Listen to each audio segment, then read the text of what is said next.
If I go on Netflix and Netflix can recommend what I want to watch next, Amazon can tell me what I want to buy next. I can go online and use AI to pick out an insurance plan, to pick out what my skincare routine is or my birth control. Why are we not using technology to give more tailored, targeted, and precise support to caregivers? From the USC Leonard Davis School of Gerontology, this is Lessons in Lifespan Health, a podcast about the science and scientists improving how we live and age. I'm Orly Bellman, Chief Communications Officer. On today's episode, how Professor Francesca Falzarano is leveraging psychology and technology to better support caregivers. Francesca Falzarano is an assistant professor of gerontology at the USC Leonard Davis School. Her research is inspired by her personal experience as a caregiver to her parents and explores how to improve the mental health and well-being of family caregivers, including through the use of technology. Hi, Francesca. Hello. Welcome. Thank you so much for having me. Thank you, and thank you so much for joining us today. I want to start by asking you to talk a bit about your experience becoming a caregiver. As I understand, it was first to your mother and then also to your father, and how that experience influenced your professional goals. That's a great first question because my research would not exist without my personal lived experiences with dementia and caregiving. And so my situation growing up was a little bit unique in that my parents had me a little bit later in life. My mom was 43 when she had me. And back then it was considered a little bit taboo. But I also have two older siblings that are 21 and 18 years older than me. So there was kind of this generational gap between me and my siblings and me and my parents.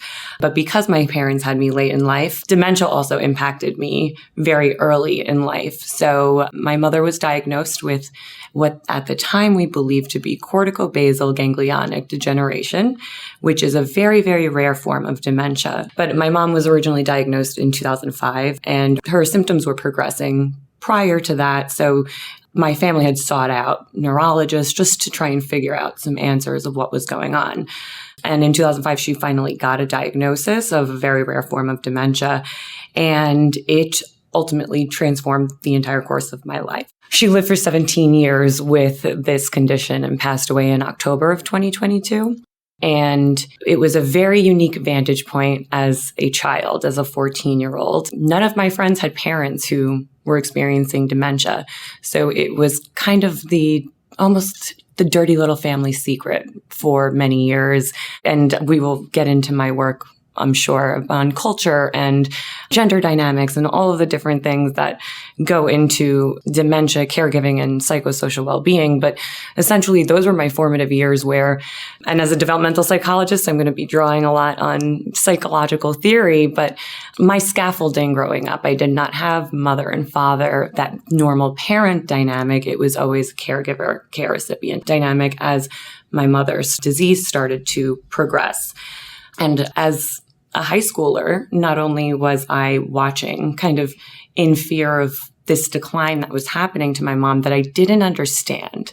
And nobody really tells you, how do you talk to kids about dementia? Or how do you talk to kids about chronic illness at all? And so it really just altered my development, my identity, all of the different things that are so important during that time. And so as I was growing up and kind of avoiding dementia, the word at all costs, I took a gerontology class in my undergrad, and I realized that there was a very specific field that was so relevant to something that I was actually going through at the time. And I decided to get my PhD in developmental psychology, but focusing on aging and stress and caregiving in particular. It was my way of coping with my mother's illness, of even being able to speak about it. And I think that it reflects a major pervasive issue in families impacted by dementia, and that there is a taboo and we don't know how to speak about it, and the healthcare system's not doing a great job. But ultimately, everything that I've been through, everything that my family has been through, and really my circumstances have informed just about every aspect of research or every topic within caregiving that I research. And I use a developmental lens to look at the caregiving trajectory and how complex and nuanced and diverse it is for every individual. And really, my experience kind of underscores that we need to depart from our traditional medical view on dementia and really look at it as this dynamic, evolving disease that not only affects patients, but it affects the entire family. So we need to have a relational perspective when we approach dementia and realize that the impacts of dementia on family members are just so complex because it's dependent on the care situation, on your background, on your own experiences, but also the systems in which we're embedded in. And so I've really tried to use my own trajectory to inform the trajectory of getting a more comprehensive understanding of how caregivers are so different, but what do they need to best address their areas of stress. And when you talk about the influence on families, your father became sick before your mother passed away. Is that right? Yes. So in 2016, my father was diagnosed with esophageal cancer. I was in my 4th year of graduate school. So this was very much a fork in the road where I almost made the decision to walk away from research and getting my doctorate. And he ultimately went in remission, but cognitively, functionally, never really recovered. So that's when I really started to take on and also get a sense of the caregiving, the responsibilities, the depth and the wide range of responsibilities that caregivers have beyond just what am I doing for you in the current moment to take care of your physical needs.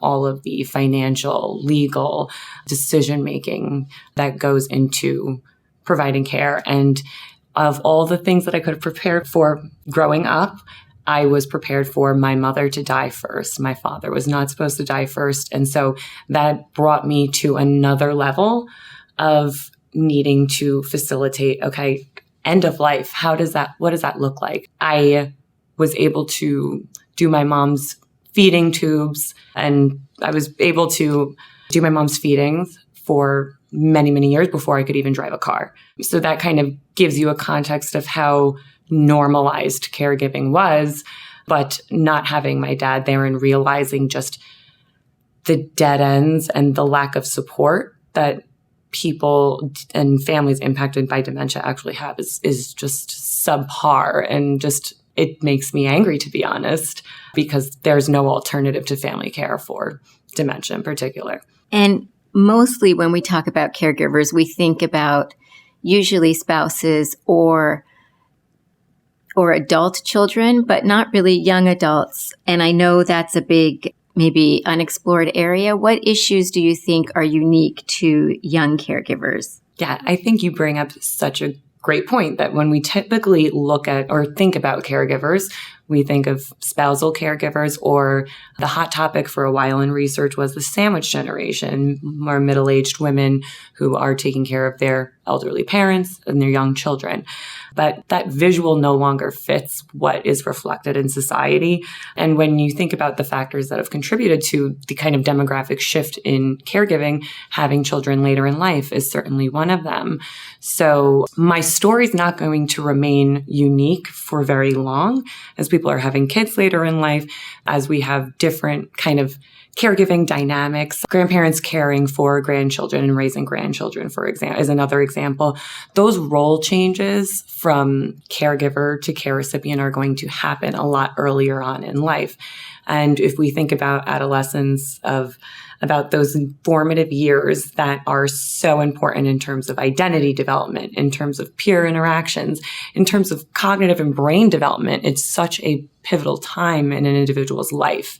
And so how do these roles, responsibilities impact the rest of an adolescent's development? And I think that with these different caregiving subgroups, like children, like someone like myself, there's not enough visibility, there's not enough awareness, and then there's also not enough self-identification. So not many people are resonating with the word caregiver. I never resonated with the word caregiver, and it felt very disconnected with what I was doing at home, which was just being a daughter, versus what I do at work and what my expertise is. And so we need to better recognize them. We need to understand what their needs are. I think right now it's estimated that 5.5 million individuals are under the age of 18 are caring for a parent or some family member with chronic illness, mental health issues, dementia-related illnesses, and other age-related impairments. So this is something that's becoming more and more pervasive. And the needs of adolescents are going to vary extremely, and they're going to be extremely different compared to what my needs were as a caregiver versus what a spouse's needs are going to be. So it really depends on where you're at in your own trajectory, where you're at in the disease course, and what resources do you have available to you. And I think communication around diseases and chronic illness with children who are at the forefront of these caregiving dynamics. I talked to a ton of first generation Gen Z caregivers who have really been at the forefront of their loved ones' healthcare interactions since they were young teens, just translating and digesting information that a doctor is saying and communicating it to the rest of the family. So there is a lot of burden that we're placing on these individuals without simultaneously understanding what their unique needs are. So age is one variable. Can you talk about other forms of diversity in caregiving? Yes. So another big focus of my research is examining how culture and cultural beliefs and dynamics influence how the caregiving experience is perceived, as well as how it influences outcomes in caregivers. And again, this is rooted in my lived experience. I'm first generation. My parents immigrated from Italy, and it's exactly the stereotype you're visualizing in your head. They went to the Bronx, New York, and the concept of culture was always central to our family's dynamic and functioning. Our culture really influences how we live, think, eat, play, and also make decisions and care. And for me, it was always implicitly understood that as the only girl, that it would one day be my role. And it's very interesting how cultural beliefs can exert these differential influences on the caregiving stress process. And so I do a lot of research on the idea of familism and how your family has kind of scaffolded what your ideal caregiving role is supposed to be. What is caregiving supposed to look like to you?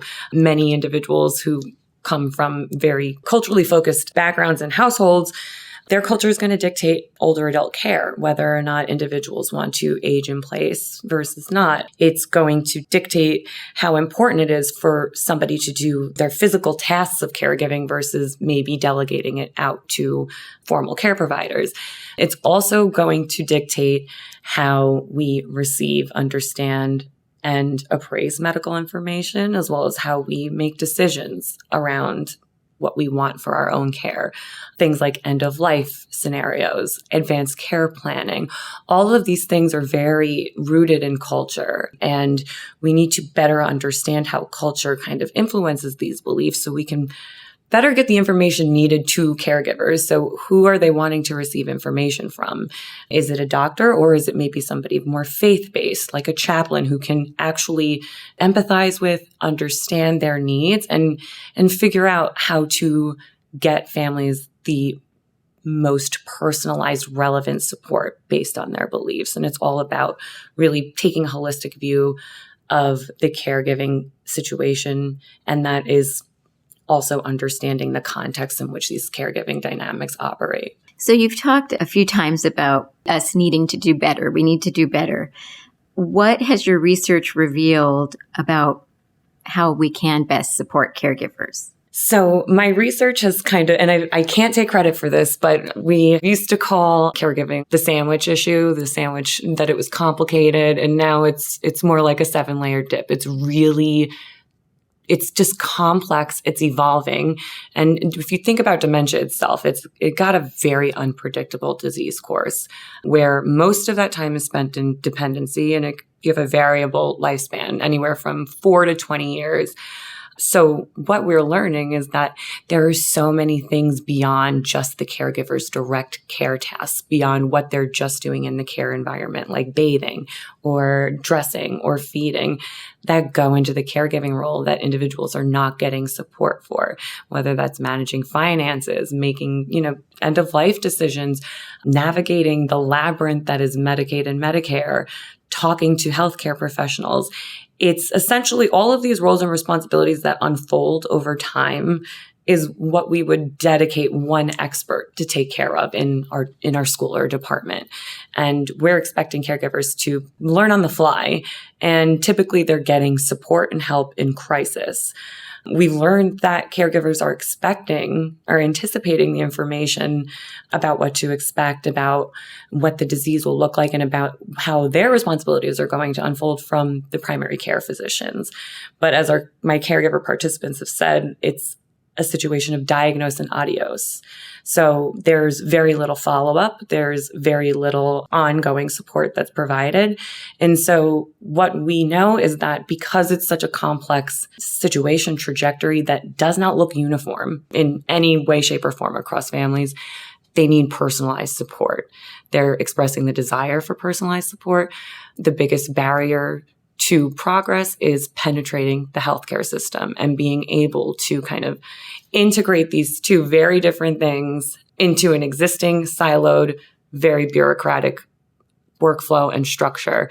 And so there is a real mismatch in the pipeline between identifying who the caregivers are, engaging them as a member of the care team and care encounters, but also being able to assess and provide seamless support based on their areas of need. And those are the big things that we're not hitting the mark on yet. What are the challenges long-distance caregivers face, and are there particular ways that we can best support them? That's a great question, and that also points to the diversity and the heterogeneity and who caregivers are and what they look like. When I first started doing work on long-distance caregivers in 2015, I got a lot of weird looks kind of pointing to or asking the question about how are these caregivers if they're long distance? And so this kind of goes back to what I said at the beginning, that we're having fewer kids, we're having children later on in life, and we have now possibilities for remote work and teleconferencing, all these things, and our increasingly virtual world that is causing us to kind of veer apart. We are like, I don't know, do you guys live in the same state as your family? I do. You do. A lot of people don't, right? When you go off to college or you have a job in another state, it's becoming more and more normalized, and there's not a lot of people who are on the ground and able to provide care.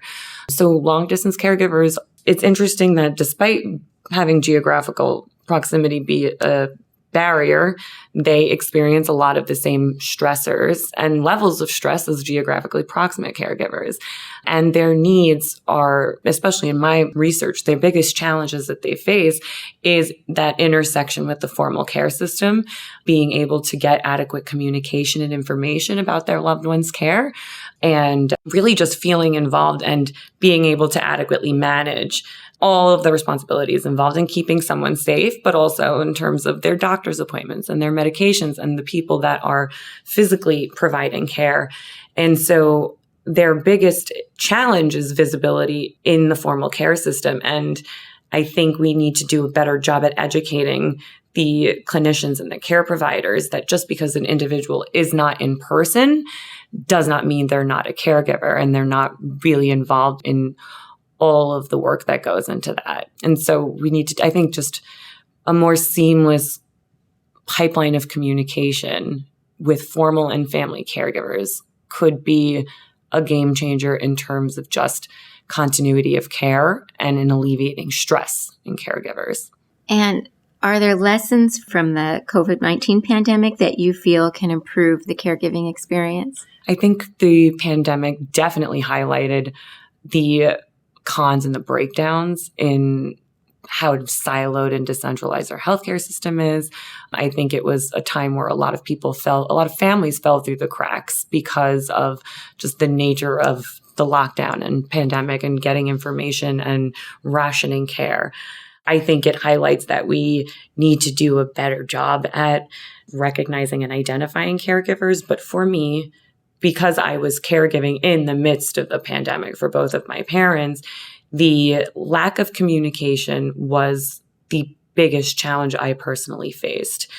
And it taught me, in terms of setting up my research program for where I wanted to go forward, that proactive education, awareness, and preparedness is the most important thing, as well as and I don't know that this is great advice, but I've learned that as caregivers, the onus is on us to try and get the help we need, but that also it puts a burden on us to be our own advocates, not only for ourselves, but for the persons we care for. And it was never more obvious than during the COVID pandemic. However, it also opened up a whole host of opportunities and new ways to get support and to connect with other people and to facilitate opportunities for social interaction, not only for the caregiver, but also the care recipient. So technology has really opened a lot of doors, particularly in research and behavioral interventions to kind of alleviate stress and poor psychosocial outcomes.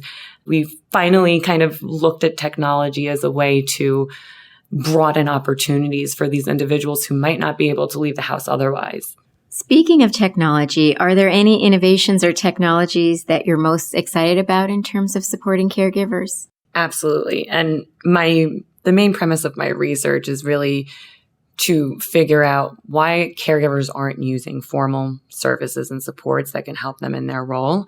And a lot of the issues surrounds not knowing services exist, not knowing their availability. So despite having a dearth of resources available, they're only as useful as people's ability to know about them and actually take advantage of them. And the big disconnect right now, there's a huge gap between the identification of caregivers' needs, which are very unique, and a bridge to getting accessible, tailored support based on their needs. And I will yell and scream and complain about the healthcare system all day long, but I can understand that penetrating and making changes in the healthcare system that is very complex and bureaucratic and siloed I'm not going to do that on my own, right? And I think the movement towards team-based science and our work in dementia caregiving can really help inform policy changes and changes going forward. But in the meantime, what do we do to help caregivers? And I think technology can come in because a lot of the issues with the healthcare system and connecting caregivers to formal supports is we don't have enough human bodies in a room to take the time to assess each caregiver, to give them the personalized support. We don't have the staffing, the time, just the capacity. And technology can really help us improve and personalize that support beyond human capability. And so if I go on Netflix and Netflix can recommend what I want to watch next, Amazon can tell me what I want to buy next. I can go online and use AI to pick out an insurance plan, to pick out what my skincare routine is or my birth control. Why are we not using technology to give more tailored, targeted, and precise support to caregivers? And so just with the explosion of AI, I can see where the pipeline between identification, assessment, and referral of caregivers can be a lot more seamless, where we can use technology to not only assess the caregiver, identify areas of stress and strength, but also give them a direct pipeline, a direct bridge to services that would be relevant. And I think technology can help bring their desire for personalized caregiving navigation to fruition. And I also think it could bring the possibility of a one-stop shop where caregivers can get educated, find resources, connect with other caregivers, and not struggle to find the information and help they need. I think that becomes a lot more feasible when we bring in technology. And so research has typically been a lot slower on the innovation trajectory than Silicon Valley and startups. But I think there are so many approaches with tech development and user-centered design that we can really increase access and knowledge of services, not just by individuals who are looking for it. Technology can be, I think, informed by the lived experience of caregivers to formulate a toolbox of everything that they could possibly need. I think with the ubiquitousness of technology in daily life, that it really should be leveraged to better address such a heterogeneous group and really get at the nuances and needs that caregivers have. And right now you can try doing a Google search for some sort of caregiver stress and an associated support. And good luck combing through 10, 20 pages of Google search results trying to figure out which one is the best for you and figuring out if you are qualified and if you're eligible and all the different things. And right now there's a lot of information out there that it's almost too much. It's almost a non-starter. So we need to harness technology to kind of personalize the information and education that we're giving caregivers, but also meeting them where they're at and also all the things, really using it to take a comprehensive, holistic assessment of the care dynamic. And are there any particular technologies or applications that you've either studied or seen in use that you think are worth mentioning? I'm working on 2 tech-focused research projects right now. One of them is kind of alluding to what I was just talking about, is the development of a self-assessment and referral platform where caregivers can get a sense of what areas they need the most support in, and using AI and machine learning to generate targeted referrals to kind of make the pipeline between identification, assessment, and referral more seamless. And the second research project focuses on, and I think this is another great thing that we can leverage technology for, is how do we engage people with dementia as well. And so a second research project I'm conducting with my colleagues at Weill Cornell is a reminiscence therapy web-based platform and reminiscence therapy is pretty widely used in clinical settings. There's not as much empirical research done on reminiscence therapy, but we know that it helps the person with dementia recall memories. We know that music and all of these different interactive prompts and activities done within reminiscence therapy could be really therapeutic for care recipients. And typically in institutional settings, they're kind of very general, and it's facilitated by a clinician or a therapist in a nursing home. And we are creating right now a reminiscence therapy web app where caregivers are facilitating these activities and documenting meaningful memories with the person with dementia. It's something that they can do together. It's something that they can engage in that can promote relationship quality, help with feelings of grief that are so pervasive in both caregivers and patients. And there's so many ways that we can leverage technology to be interactive, but also to promote autonomy and dignity and engagement in the person with dementia. And I think using tools like this to engage them better helps to demonstrate that they are still a person behind their diagnosis. And I think that it's very easy to forget a person's history when the decline is so apparent and in your face.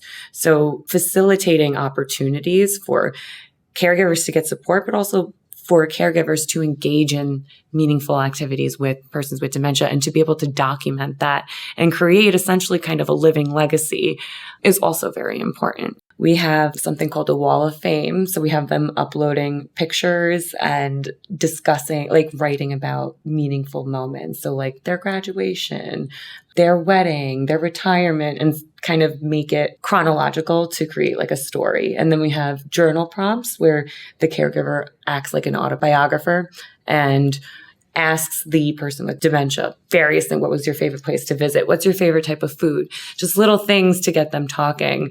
And then we're doing jigsaw puzzles. It's called Living Memory Home. They essentially pick what they want their living memory home to look like. What kind of landscape is it? And then it is very much kind of like a game where they can put pictures on the wall and they reflect in writing exercises. And it's all about just like getting them to discuss and document memories. So are you guys developing this and then will it be tested? Yes. So we're taking a bottom-up user-centered design framework. So right now we just got iteration 1 of the design, and the plan is to give it to caregivers, give it to community partners, people with expertise in working with dementia and families impacted by dementia.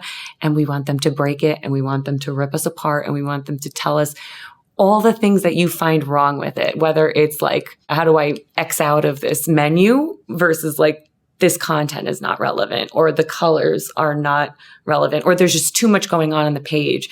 So we want them to rip it apart so then we can refine. Ultimately, the goal is to have caregivers inform the iterative refinement of the tool. And we want to make sure that from an accessibility standpoint, it is accessible by all, but it's considered valuable by the people that we want this to help. And so it's still in the early phase. We're in phase 1, but it is really fun. And I think caregivers also really like feeling valued and that their opinion is wanted and needed, because the tech is only going to be as good as an end user's perceived usefulness and usability of the tool. So it's really including them from an idea's conception throughout its entire development cycle. And is there any collaboration or work going on with industry? You mentioned Silicon Valley, or do you feel like universities are working separately?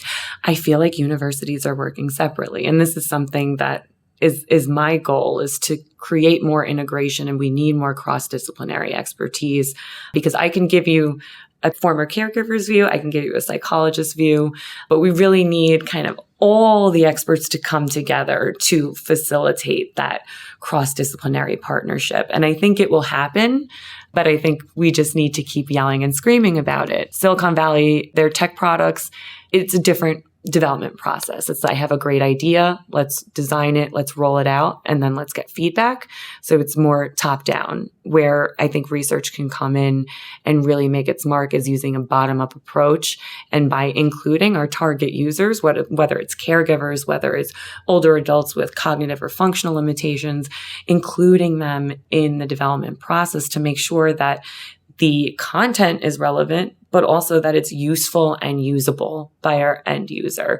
So I think you'll start to see more integration between the disciplines as we continue to move forward. That would be exciting. Is there anything else that you want to add? I think just reiterating my story and my research, and I think the whole thing just underscores my desire to get this information out to not just the caregivers currently, not just the former caregivers, but recognizing this as an everybody problem. The prevalence of dementia is just going to continue to increase, and the likelihood that we'll have to provide care for somebody we love is very high. The likelihood that we'll have to do it more than once is also very high. And so really kind of my goal is to normalize caregiving the way we normalize parenting, the way we provide all the resources and follow-up for somebody who's going on maternity leave and about to give birth to a child, and that we need to start looking and viewing caregiving in a similar way and normalizing it and reducing the stigma as much as possible, so we're not embarrassed or ashamed of our circumstances, but we can use it to empower ourselves to get the support we need. Well, this has been so interesting and will be so relevant to so many people, I think to everyone, which is exactly your point. And I want to thank you for joining us today. Thank you so much for having me. That wraps up this lesson in lifespan health. Thank you to Professor Francesca Falzarano for her time and expertise, and to all of you for choosing to listen. Join us next time for another lesson in lifespan health, and please subscribe to our podcast at lifespanhealth.usc.edu. Lessons in Lifespan Health is supported by the Ney Center for Healthspan Science.